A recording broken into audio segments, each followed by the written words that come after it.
पाहता लुचन सुखावली आता दृष्टी पुढे ऐसाची तो राही झोमी तुझ पाही पांडुरंगा. मुक्त कैवल्य चक्रवर्ती भगवान श्री ज्ञानोबा आहे. अखिल परमार विद्यामध्ये व्याप्त असलेले भगवान श्री तुकोबर आहे. आदी सर्व संत मंडळींच्या चरणावरती नतमस्तक होऊन तुम्हा सर्व श्रोतेजन मायबापांना विनम्र अभिवादन करून कीर्तनोपी शिवेला प्रारंभ. विठ्ठला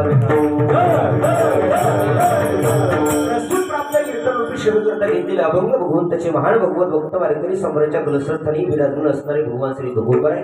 यांचा 4 चरणाचा बहुतेकांच्या परिचयातला पाठांतरातला सर्वांना कळेल, सर्वांना पटेल, अगदी अभंग सोपा आहे पण अर्थ कळाला तर जीवनाचं कल्याण आहे. कीर्तनाला, हरिपटाला, भजनाला, कथेला आवर्जून येतात अशा प्रत्येकाच्या अभंग पाठ असलेला आहे. कानाहून का होईना गेलेला त्याला आपण कानपाठ का होईना म्हणतोच. असा प्रत्येकाच्या कानाहून गेलेला अभंग आहे.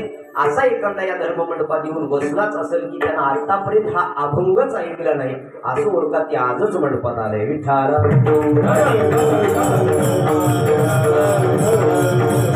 सरळ सोपा अर्थ आहे. या अभंगावर विस्तारानं चिंतन करण्यापूर्वी अल्पसा परिहार द्यायचा जो म्हणजे सर्वांना ज्ञात आहे. तरी परंतु वक्त्याचं कर्तव्य असतं म्हणून माझं कर्तव्य पार पाडतो. चालत असलेला हा भव्य दिव्य स्वरूपाचा हरिनाम सप्ताह शिवपुराण कथा आणि त्यामध्ये भगवान तुकोबरायांचं गाथा पारायण, हरिकीर्तन, अन्नदान, नामचिंतन अशा अव्याहतपणे चालणारी ही सेवा. यातील ही 3ऱ्या दिवसाची कीर्तन सेवा. बरोबर, 3ऱ्या दिवसाची कीर्तन रूपी सेवा समस्त गावकरी मंडळ, भजनी मंडळ, सप्ताह कमिटी मंडळ, मंदिर सह कमिटी मंडळी, अध्यक्ष, उपाध्यक्ष, सचिव, सहसचिव, कोषाध्यक्ष, सदस्य, खजिनदार, आणखी कुणी राहिले असतील ते असे सगळ्यांच्या वतीनं, खास करून तरुण मित्र मंडळाच्या वतीनं, माता मौल्या पुरुष मंडळ, उपस्थित सर्व भजनी मंडळ यांच्या सहकार्यातून भक्तियुक्त अंतःकरणाने परमार्थ कसा करावा, भक्ती कशी करावी आणि परमार्थाची आवड कशी लागावी. बदलत्या युगामध्ये आपण इंटरनेटच्या जमान्यामध्ये चाललोय. खूप योग फास्ट झालंय, खूप फास्ट झालंय. पूर्वी लोक म्हणायचे महाराज आमच्याकडे जेवायला सुद्धा वेळ नाही असं म्हणायचे पूर्वी. काळ बदलला.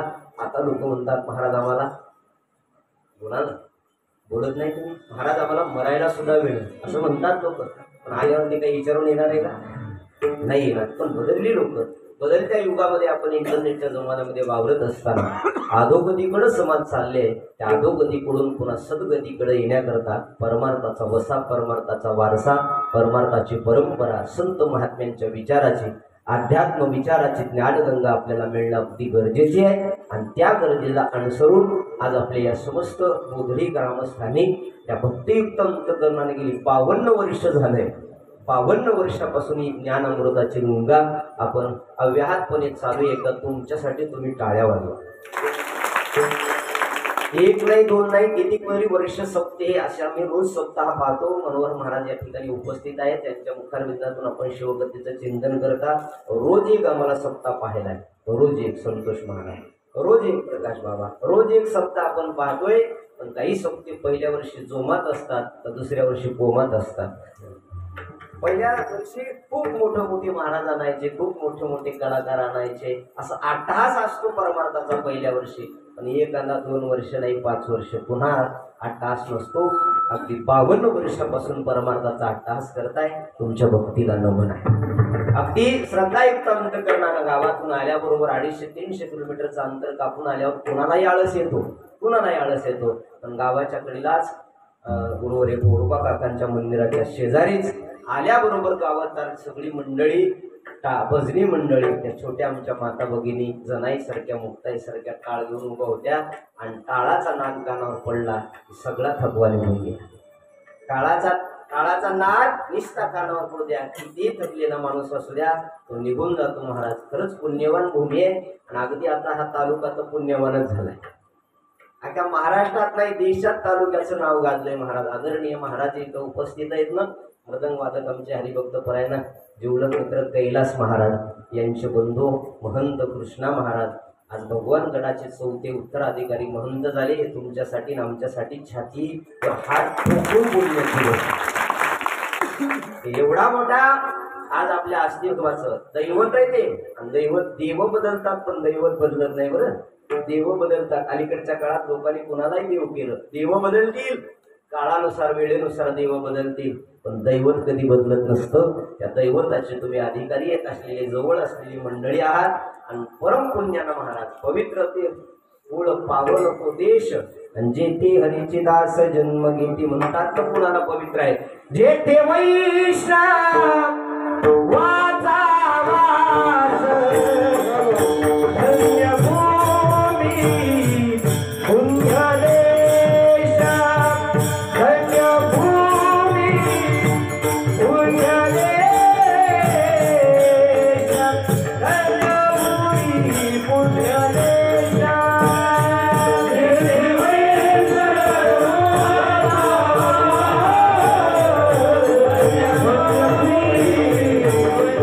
धन्य भूमी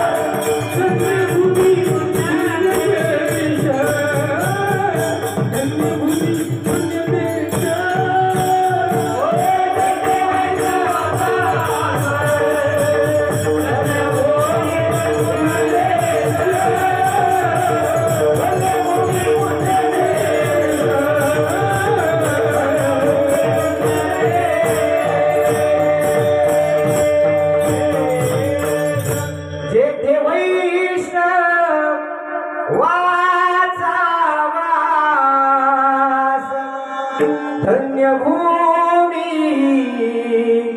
पुण्यदेश धन्य भूमी पुण्यदेश धन्य भूमी पुण्यदेश. या ठिकाणी वैष्णव राहत असतील. सामान्य किंमत आहे का? पंढरपूरचा महिमा, आळंदीचा महिमा, ज्ञानोबरायचा तुकोबरायचा महिमा, तेथील पाषाण सुद्धा देव समजावे. ज्या ठिकाणी वैष्णव राहत असतात तिथली माती सुद्धा पवित्र आहे.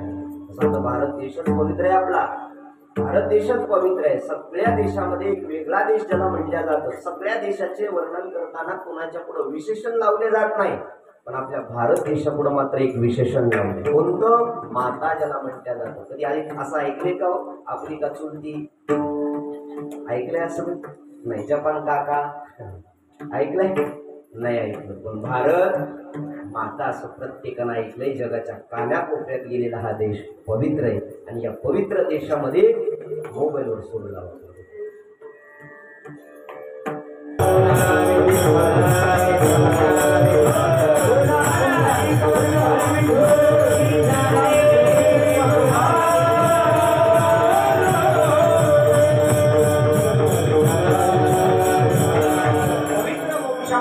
पवित्र कुळामध्ये तुमचा आमचा जन्म आहे. ती ज्ञानगंगा आपण गेली 3 दिवस झालंय या ठिकाणी उपस्थित आहे. आणि आज या तिसऱ्या दिवसाची परम भाग्यानं माझ्याकडे ही सेवा मिळाली आहे. उर्वरित जेवढा वेळ शिल्लक राहिलाय तुम्ही जोपर्यंत सहकार्य करताल तोपर्यंत चिंतन करण्याचा प्रयत्न करू. उपस्थित सर्वच भजनी मंडळाला आता नाम उल्लेख कुणाचा न करता अगोदरच पाहुणेला हवा ते 10:30ची वेळ बरोबर आहे. 45 मिनिटं 1 तास उरला होता कटवांग राहायला आहे की नाही. आता 45 उरले उडून राहायला आहे काय. अगदी गोड सर्वच मंडळी एक एकापेक्षा म्हणून मस्तक हे पायावरी या वारकरी संतांच्या. आणि खास करून महाराजांना म्हणलं होतं महाराज तुम्ही आराम करा, पण महाराज म्हणले तुझं एवढं दुकान सगळ्याने मला बघू दे तरी कसं आहे. महाराज या ठिकाणी आमच्या मोठ्या भावाप्रमाणे मला लहान भावाप्रमाणे जपणारे महाराज या ठिकाणी 2-3 तास कथा करून पुन्हा कीर्तनाला बसणं सहज होत नाही. पण महाराज मोठे मनाचा मोठेपणा करून या ठिकाणी उपस्थित आहे. महाराजांच्या चरणावर विनम्र अभिवादन. आणि उपस्थित सर्वच आजूबाजूतून पंचक्रोशीतून आमच्या शेलवार पेटून काही मंडळी आली. या सर्वांना कोटी कोटी धन्यवाद देतो. आणि वाणीला पूर्ण विराम नाही बरं नाही तर लोकांना वाटतं सुटलं काय की प्रारंभ करतो विठाला तुकाराम महाराज सुंदर असा या अभंगात आपली आवड प्रतिपादन करतात. शास्त्रामध्ये वेदांत शास्त्रामध्ये विचारसागरामध्ये 5 जीव सांगितले. एक पामर जीव आहे, दुसरा विषय जीव आहे, तिसरा जिज्ञासू जीव आहे, चौथा मुक्त आहे आणि 5वा भक्त आहे. पामर जीवाला काहीतरी आवडतं, विषय जीवाला काही ना काहीतरी आवडतं, जिज्ञासू जीवाला काही ना काहीतरी आवडतं, मुक्ताला काही ना काहीतरी आवडत असतं, भक्ताला सुद्धा काही ना काहीतरी आवडत असतं. हे 5 जण वेदांत शास्त्रामध्ये मुख्य म्हटले गेले. थोडंसं बारकाईने चिंतन करा. महाराज समोर थोडंसं चिंतन करण्याचा प्रयत्न करतोय. पामर जीवाची आवड शास्त्राने वेगळी सांगितली, विषय जीवाची आवड शास्त्राने वेगळी सांगितली, जिज्ञासू जीवाची आवड शास्त्राने वेगळी सांगितली, मुक्ताची आवड वेगळी सांगितली आणि भक्ताची आवड वेगळी सांगितली. विठाला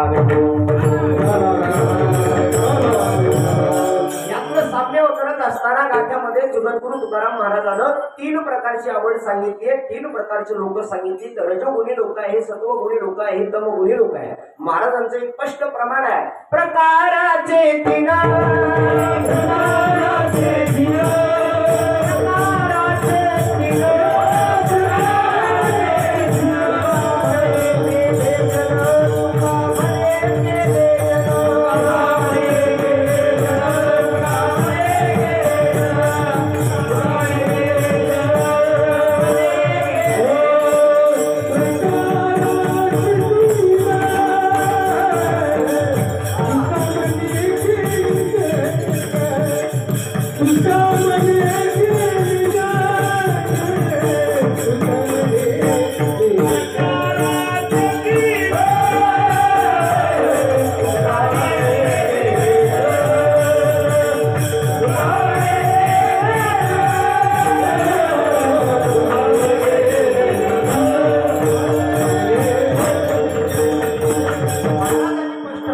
प्रकाराची 3 तुका म्हणे गेले जन. 3 प्रकारचे जगात लोक आहेत. एक रजोगुणी आहेत, दुसरे सत्वगुणी आहेत, तिसरे तमगुणी आहेत. आणखी सोप्या भाषेत सांगायचं ठरलं तर देवाची आवड वेगळी आहे, जीवाची आवड वेगळी आहे, संतांची आवड वेगळी आहे. आणखी सोप्या भाषेत सांगायचं ठरलं आपल्या खेड्यातल्या गावरान भाषेत तर हौशे, नवशे आणि गौशे हे 3 प्रकारचे लोक जगामध्ये आहेत. हौसनं परमार्थही करणारे आहेत आणि हौसनं संसारही करणारे आहेत. 1 नंबर.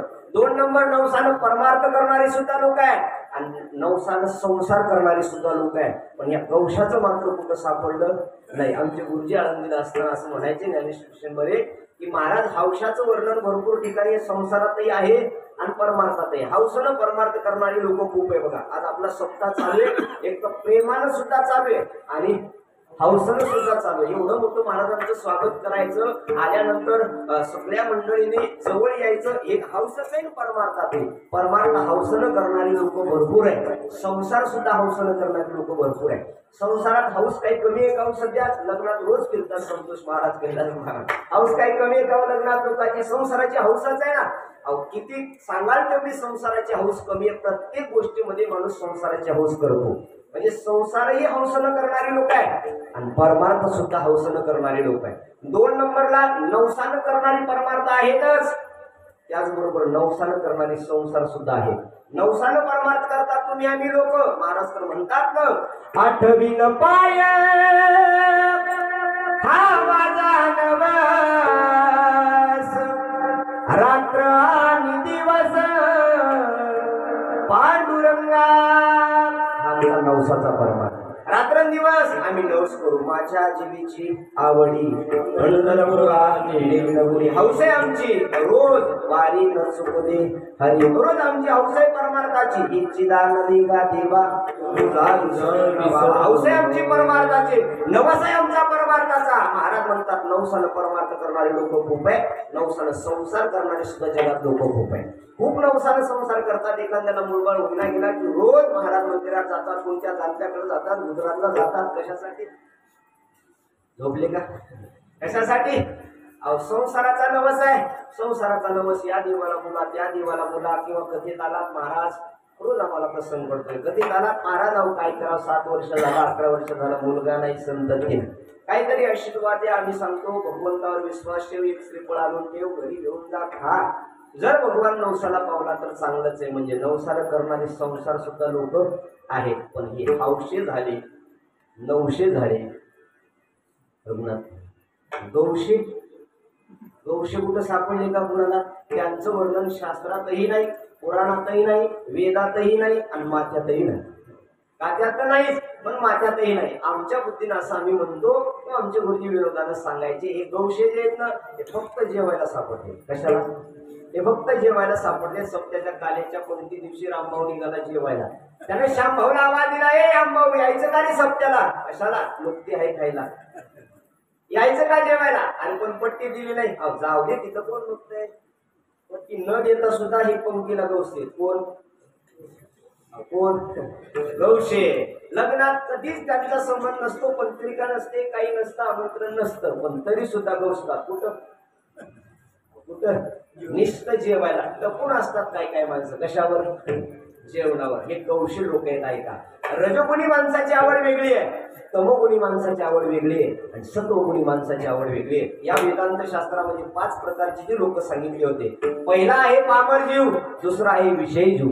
पामर आणि विषयी जीव या दोघांची साम्य आवड आहे, दोघांची सारखी आवड आहे. म्हणून ज्ञानोबरायनं तुकोबरायनं यांना एका कोटीमध्ये बांधलं, त्यांना जीव असं म्हणतात. सामान्य जीव त्याला म्हणतात पामर जीव, त्याला म्हणतात विषयी जीव. पामर आणि विषयी जीवाला फक्त संसारच आवडतो, संसाराच्या पलीकडे त्या दोघाला काही आवडत नाही. संसाराच्या पलीकडे त्यांना काही आवडत नाही.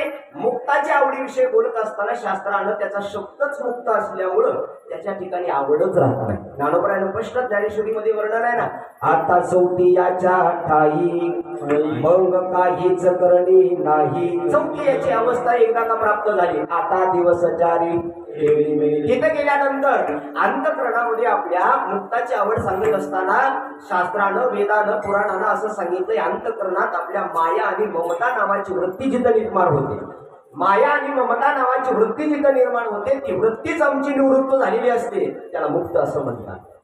त्याला मुक्त असं म्हणतात. तांदळ्यामध्ये नेहमी प्रमाण दिलेले. आज गुरुजीने सुंदर असं चाल म्हणजे अभंगाला अनुसरून आहे. अभंग गोडच होता, पण चाल सुद्धा त्याच्यापेक्षा प्रकाश महाराजांनी आमच्या गुरुजीने अगदी गोड म्हणले. किती गोड म्हणजे, अभंगाच्या रूपाला, अक्षराला अनुसरून जर चाल असेल तर त्याच्यातला भाव तुमच्या आमच्याकडे प्रगट होतो. त्याच्यातला भाव तुमच्या आमच्याकडे प्रगट होतो. त्या निवृत्तीची चर्चा करत असताना सहज सांगितलंय, सहज मी आंधळा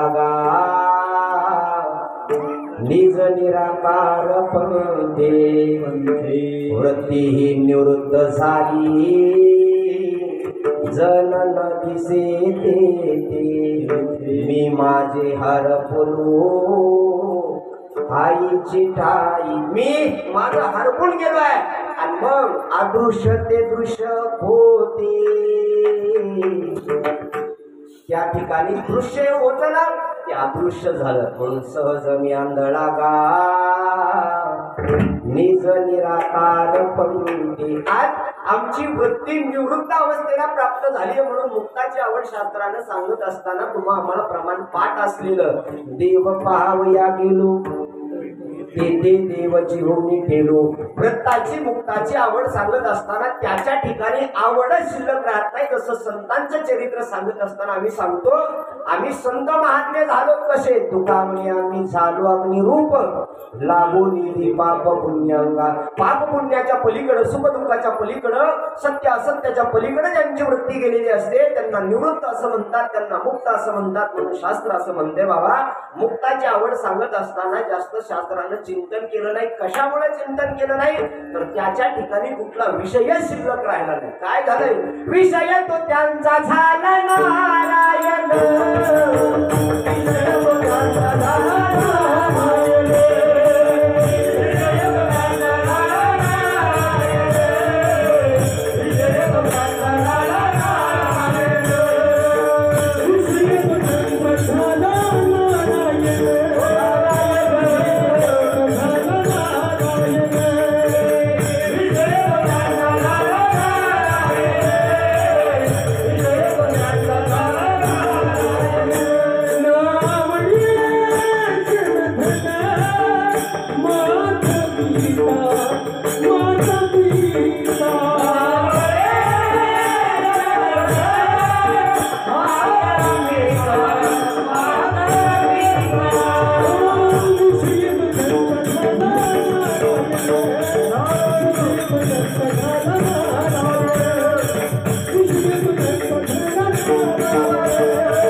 पहाटे 4 वाजेपर्यंत कीर्तन करा वाटतं. परवाच्या दिवशी माझं संभाजीनगरच्या जवळ कीर्तन होतं चितेगावला. संभाजीनगरच्या जवळ कीर्तन होतं. महाराज 12 माईक लावले होते. प्रकाशाला 12 माईक लावले होते. 12. मला वाटलं काय आनंद आहे आता. 12 माईक लावले, 2 मृदंग वादक, काय सोहळा आहे असं. 12 माईकवर गायक मंडळी उभं आहेत. 12 जण आहेत. आनंद वाटला. 2 तास त्यांनी काहीच म्हणलं नाही. 12 माईक लावून 2 तास काहीच म्हटलं नाही. मी कचरून गेलो म्हणलं शेवटी कुणीतरी उचला. एक जण पळत आला, मलाच उचललं. लोक निघाले ऐका. महाराज असं म्हणतात, विषय तो त्यांचा झाला नारायण.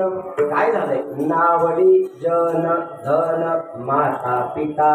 जन आवडत नाही, धन आवडत नाही. या जगात ही लोक सगळेजण इथंच आवडतात. आता मायबाप कोणाला आवडतच नाही म्हणून त्याचं सांगत नाही मी, पण या 2 गोष्टी मात्र सगळ्याला आवडतात. जनही सगळ्याला आवडत आहे आणि धनही सगळ्याला आवडत आहे. जन किती आवडत आहे? एखाद्या माणसाला एखाद्या ठिकाणी मान नाही मिळाला तर तो माणूस रात्र रात्र झोपत नाही. आणि सध्या कशासाठी म्हणून चालू वा विठाला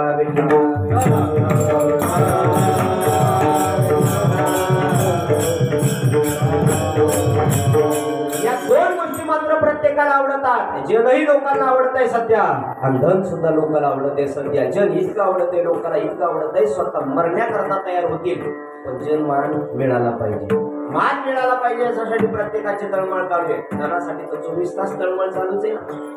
थोडा कमी करा, थोडा कमी करा, करा कमी बस. विठाला विठ्ठल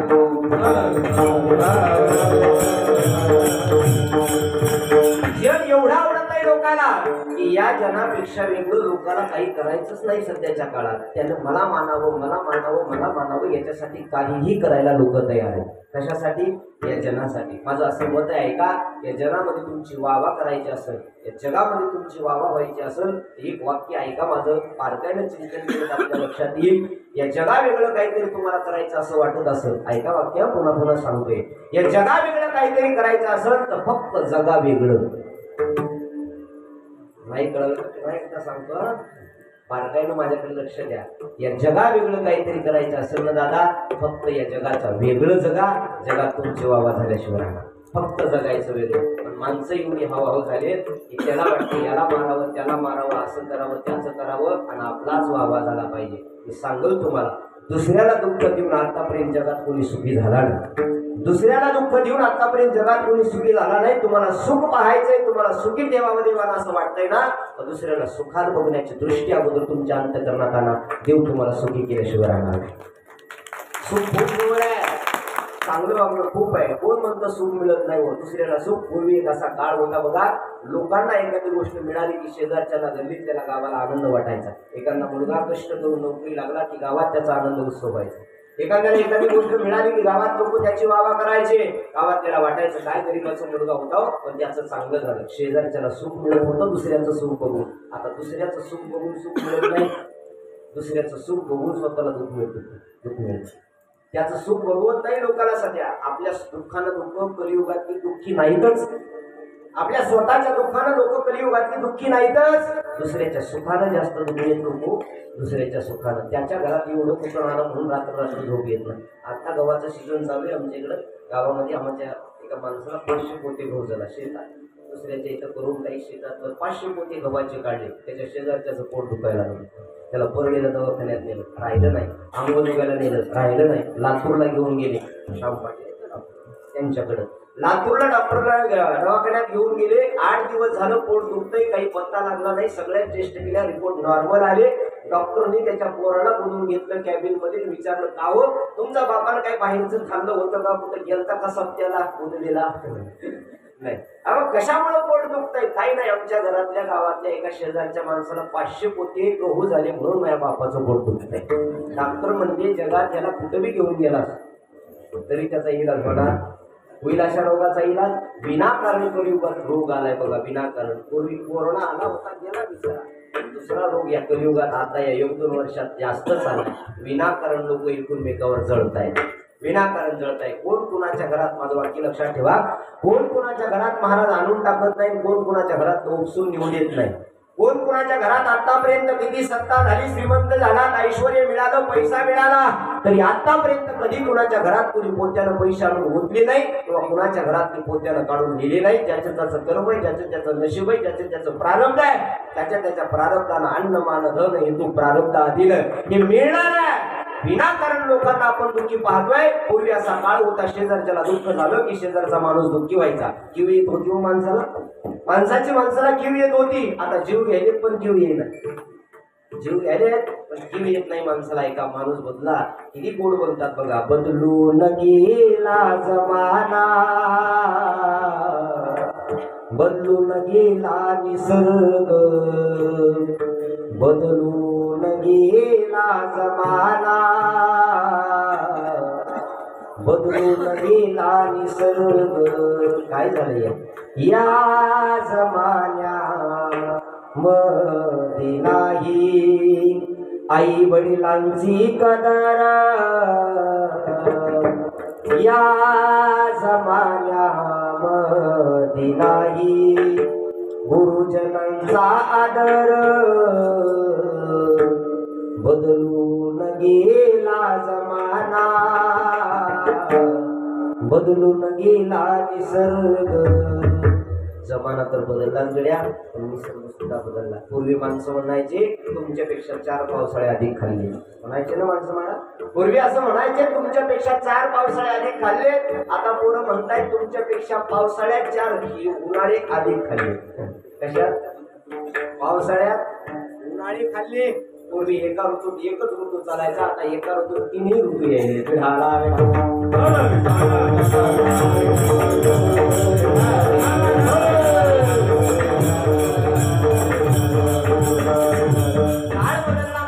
पूर्वी आई वडिलांचा आदर होता, गुरुजनांची कदर होती. एखादा गुरुजी जर आपला शिक्षक शाळेतला जर रस्त्याने यायले तर पूर्ण पळून जायचं, घरात लपून बसायचं.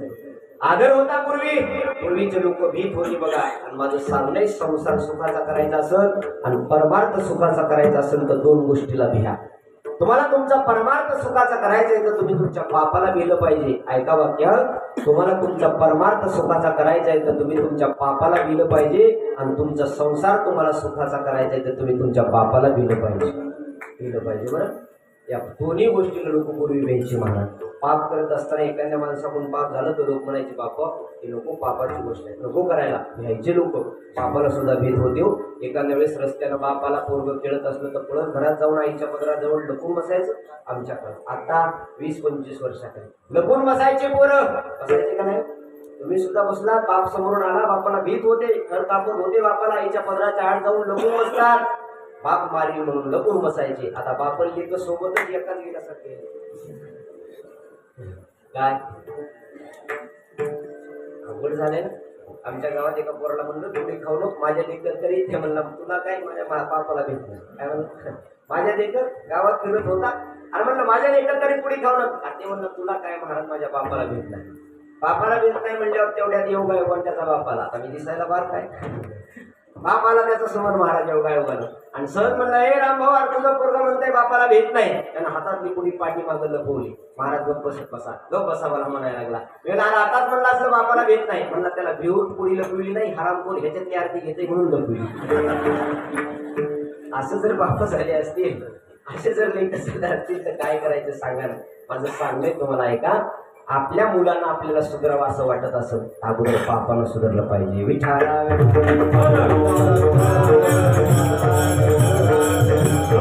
भूताची आवड सांगत असताना शास्त्रानं असं सांगितलंय आम्हाला जनही आवडत नाही आणि आम्हाला धनही आवडत नाही. माता पित्याचा विसर तर लांबही नंतर आई वडील सुद्धा आवडत नाही. त्याला मुक्ताची अवस्था म्हणतात. ऐका वेदांत शास्त्राचं सांगतो पुन्हा एकदा. पामर जीव आहे, विषय जीव आहे, त्याला संसार आवडतोय. जिज्ञासू आणि भक्त जीव याला परमार्थ आवडतो, त्याला परमार्थातले जिज्ञासू म्हणतात. आणि हे जे मुक्त हे मुक्त त्याला फक्त आपण निज निराकारापंथी आग लगे वस्ती में हम रहे मस्ती में असं म्हणणारे संत आहे, असं म्हणणारे फक्कड साधू आहे. हे साधू आपण आता डोळ्यानं पाहिले कुंभमेळ्यात. काही देणं घेणं नसतं त्यांना कुणाहून. आपल्या आपल्या मस्तीमध्ये जगणारे मुक्त अवस्थेला प्राप्त झालेले साधू असतात आणि या साधूचं चिंतन करत असताना शास्त्रानं वेदानं असं सांगितलंय की याच्या नादी तुम्ही आणि सहसा लागायचं नाही। आपण संसारिक जीव आहे आणि संसारिक जीव असताना महाराज म्हणतात आपल्याला हे राहिलेल्या 2 कोटीचे 3 प्रकारचे लोक आहेत, सत्वगुणी, रजोगुणी, तमोगुणी, यांना पामर जीव, विषय जीव असं म्हणतात। आता माझ्याकडे लक्ष द्या, त्याचं चलू द्या। विठाला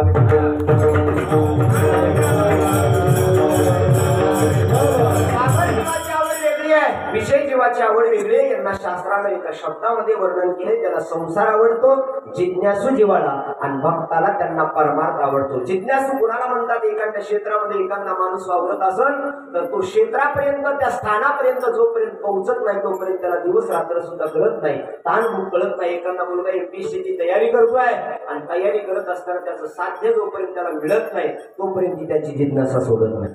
एखादा 10वी 12वीचा दोन्ही पेपर चालू आहे, सध्या परीक्षा सुरू आहे 10वी 12वीच्या ना, तर 10वी 12वीच्या विद्यार्थ्यांना रात्रंदिवस अभ्यास करतो, परीक्षेमध्ये मला पास व्हायचं, 1 नंबरला यायचंय, ही त्याची जिज्ञासू आहे। संत महात्मे सुद्धा जीवन जगत असताना त्या जिज्ञासानं जगतात। त्यांना असं वाटतंय की आम्हाला भगवंतापर्यंत पोहोचायचंय, देवापर्यंत पोहोचायचं, येईल त्याला विचारून त्याला भेटायचं, म्हणायचं हात जोडून काही मी उद्धार पावे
संसारी माणसाची आपल्या एखादं साध्य मिळावं याच्यासाठी तळमळ असते ना, तशी संत महात्म्याची तळमळ आहे। काय मी उद्धार पावेल, काय कृपा करील नारायण, ऐसे सांगा तुम्ही संत जन, करा समाधान चित्त माझे। प्रत्येकाला भेटल त्याला विचारायचे कोणी गावी आहे, सांगा विठ्ठल, कोणी गावी आहे, सांगा विठ्ठल। कुठं राहतो देव, कधी भेटेल तो देव आम्हाला, आमचा उद्धार करत। अशी रात्रंदिवस भक्ताच्या अंतकरणात तळमळ असते। भक्ताच्या अंतकरणातली तळमळ, जिज्ञासूच्या अंतकरणातली तळमळ, शास्त्रांचे 3 वर्ग सांगितले, त्यापैकी भक्त आणि जिज्ञासू यांची सामान्य आवड सारखीच आहे आणि विषयी आणि पामर जीवाची आवड सारखीच आहे, त्यांना फक्त संसारच आवडतो। विठाला किती लोकांना संसार आवडतो महाराज? पामर जीवाला मेला तरी संसार सुटत नाही, विषयी जीवाला मेले तरी विषय सुटत नाही, त्या विषयातून वरी मेले महाराज। जन्माली वाया गेली, भक्ती नाही केली, भक्ती नाही केली, माझी माझी म्हणून या निस्ती मेली नाही। कशी मेली? गुंतू मेली। विषय जीव आणि पामर जीवाला संसार सुटतच नाही महाराज। किती संसाराचं एका कवीनं गोड वर्णन केलं आहे का? अरे संसार संसार जसा तवा चुलीवर, आधी हाताला चटके मग मिळते भाकर। या संसाराचं गोड वर्णन आहे। संसार दुःख मूळ आहे, संसार दुःख बांधीवाडी आहे, सगळ्याला ज्ञात आहे, माहिती आहे सगळ्याला, पण तरी सुद्धा संसार सुटतं का हो? बोला ना, सुटतं का संसार? नाही सुटत महाराज। संसारात अगोदर दुःख मिळाल्याशिवाय संसारात सुख मिळतच नाही। अहो तसं तर संसारात सुख नाही। ज्ञानोबरानं गोड दृष्टांत ज्ञानेश्वरीमध्ये, शेतकरी आहात आपण याच्यासाठी सांगतो, शेतकऱ्यासाठी गोड दृष्टांत दिला। कार्तिकीच्या महिन्यामध्ये एखाद्या शेतकऱ्यानं थंडीच्या दिवसात गहू लावला आणि पाणी देण्याकरता रात्रीच्या वेळी शेतात गेला। तशी शेतकऱ्याच्या नशिबाला लाईट वा. रात्रीचीच आहे. रात्रीच्या वेळी पाणी देण्याकरता गव्हाला शेतात गेला आणि गेल्याच्या नंतर थंडी वाजायला लागली. जोपर्यंत पाण्यात हात होते तोपर्यंत गरम वागत होतं. पाणी गरम लागतं, कितीही रात्री थंडी असू द्या, पाण्यात हात आहे तोपर्यंत गरम लागतं. हात बाहेर काढले की हात कापडून गेले, थंडी वाजायला लागली, जास्त हुडहुडी भरली म्हणून त्याला वाटलं थोडीशी शेकोटी करावी. शेकोटीच म्हणतात नाही का? शेकोटी म्हणतात. शेकोटी करावी, थोडासा जाळ करावा, तापावा अशा उद्देशानं त्यानं दोरावरचे जाऊन काही लाकडं गोळा केली, काही आईसन गोळा केलं, शेकोटी केली. त्याला बरं वाटलं मला. बरं वाटल्यानंतर त्याच्या मनात विचार आला, काय बरं वाटतंय शेकल्यावर. आता हात नुसते आपण आगीवर धरले, इस्तवर धरले, गरम वाटायला लागलं, याच्यावर जर झोपलो तर किती समाधानाने झोप लागलं. कोण विचार करतंय? महाराज नाही, शेतकरी. त्यानं तेच केलं. त्यानं घरावरती जास्त लाकडं घेऊन आला, जाळले, त्याचा कोळसा केला, इस्तव केला आणि असे पांगवले आणि त्याच्यावर आरामानं झोपला. कशावर? कशावर? इस्तवावर आरामानं झोपला. एवढी गाढ झोप लागली त्याला, एवढी गाढ झोप लागली. दुसऱ्या दिवशी 2 वाजता महाराजांची शिवकथा सुरू झाली. शिवकथेला रोज येत होता, येईल म्हणून गावले वाट पाहत होते. 5 वाजले, शिवकथा सुटली, जेवणाची वेळ झाली. पंक्ती बसल्या, पहिली पंगत बसली तरी त्याचा पत्ता नाही. गावातले लोक म्हणले, बाबा पट्टी दिली, त्याला जेवायला बोलविलं पाहिजे. गावातली 4 माणसं गेले.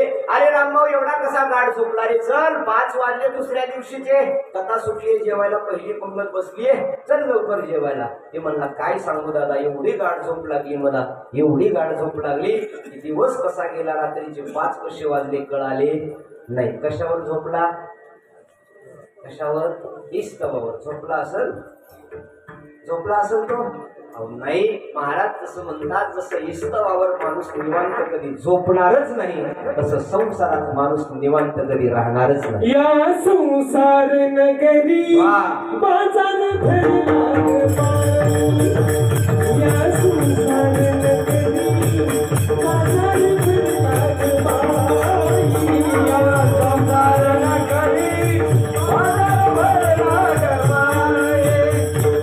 त्यात सुख नाही, फक्त सुखाची आशा आहे. सर्व सुखाची आशा जन्मलीला शनैक मुक्ती यज्ञ नाही केला. इंनता दिशा दिन पावला माया वेष्टला जीव माझा. फक्त सुखाची आशा आहे. ज्ञानोबराय म्हणतात, मृत्यू लोकी सुखाचे कहाणी ऐकी जे लकवनाचे श्रवणे तैसे सुख निद्रा अंतरोनी इंगळाची या. ज्याप्रमाणे इस्तवावर एखाद्या माणसाला शांत झोप, निवांत झोप लागू शकणार नाही, तसं या संसारात एक दिवस सुद्धा माणूस निवांत राहू शकत नाही. का राहू शकत नाही? आधी हाताला चटके, मग मिळते भाकर. एवढ्यावर थांबलेत का हो? त्याच्या पुढचं महाराज म्हणतात, अरे संसार संसार जसं का बसीच घर, बसे बसे आरामशीर कपाची रे झार. माझ्याकडे बघा, बसे बसे आरामशीर त्या कपाची रे झार.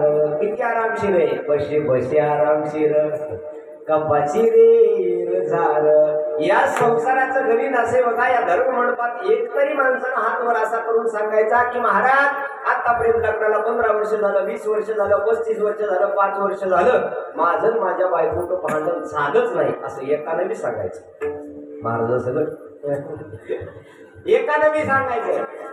अहो, कुणाचे रस्त्यावर झाले असतील, कुणाचे घरात झाले असतील, कुणाचे मोबाईलवर झाले असतील सध्याच्या काळात, पण भांडण नाही झालं असा माणूस आहे का? नाही हो. भांड्याला भांडण लागलं की आवाज येणारच आहे ना, आवाज येणारच आहे. महाराज या संसारात असा एकही दिवस नाही कोणी, या संसारात असा एकही दिवस नाही की आपल्या नवरा बायकोचे भांडण कुणाचे झाले नाही. 100% प्रत्येकाचे झाले. तो प्रत्येकाच्या इथं हो इज्जतीसाठी नाही म्हणतात तुम्ही, पण झाले का? झाले, 100% झालेत महाराज. कुणाचे मला भविष्य कळत आहे. तोंडावर बघितले भविष्य कळते. संसाराच्या अंगी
नव्हे. दुःख नाही असं संसार आहे का कुणाचा आतापर्यंत? नाही हो. आपण म्हणच म्हणतो ना 4 दिवस सुखाचे 4 दिवस दुःखाचे. दुःखाशिवाय संसारात सुख नाही महाराज. त्या गोड कवी वर्णन करतोय जसं कबशीचं घर पूर्वी होतं.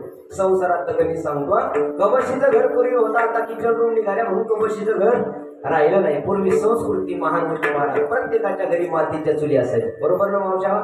मातीच्या चुली असायच्या. मातीच्या चुलीवरच कबशीचं घर असायचं. भिंतीला अडकलेलं. बरोबर? किडा ठोकून भिंतीला अडकलेलं. किती गोड आहे. अरे संसार संसार जसं कबशीचं घर. कोण बसे? बसे बसे आरामशीर कपाची रे हिर झार. बशीला किती आरामशीर आहे. पाठीमागून भिंतीचा टेका, समोरून कबशीच्या घराचं पार्टिशन आणि कपाला अडकाय असा ताळणा. कुणाला कुणाला कपाला अडकाय 24 तास शिल्लक केलेला. कोण कोण? बशीला आरामशीर, पाठीमागून टेका, पुढून टेका, लटकिलेला. एखादा पाहुणा घरी आला. पूर्वी शेजारी पाजारी दूध आणायला पोराला पाठवायचे. बाळ्या जाय बरं आपल्या घरी पाहुणे आले, कब्बर शेजारी निघून दूध घेऊन ये. दूध आणाय कोण? दूध आणाय कोण? अहो कप बशी कुठं? घरातच बसलेली. कुठं? कबशीच्या घरात. इतकी नाही, कबशीच्या घरात बसलेली. निघाला कप. कुठं? दूध आणा. दूध आणता आणता पोरग ठेच लागली, पडलं. कपाचा दांडा फुटला. कोणाचा? कपाचा. कपाचा दांडा फुटल्यावर त्याला सुटत आहे का? काय ठेवते त्याच्यात तुमच्या इकडे? कशाचा? हिरव्या मिरच्याचा. कुणा? कपात. याचा मनका मोडला. कुणाचा? कुणाचा? कपाचा. सुट काय त्याला? लाठी टेकत टेकत जावं लागतं. गोधड्याकडे बाजार आणावंच लागतं. कुणाला? कपाला. डोळे गेले. कुणाचे? कुणाचे? कपाचे. जाय घेऊन ये बाजार. कुणाला? कपल. 24 तास बेजारी कुणाची? ह्या गावला कीर्तनाला जाय, या गावला कीर्तनाला जाय. कुणाची बेजारी? कैसा हा संसार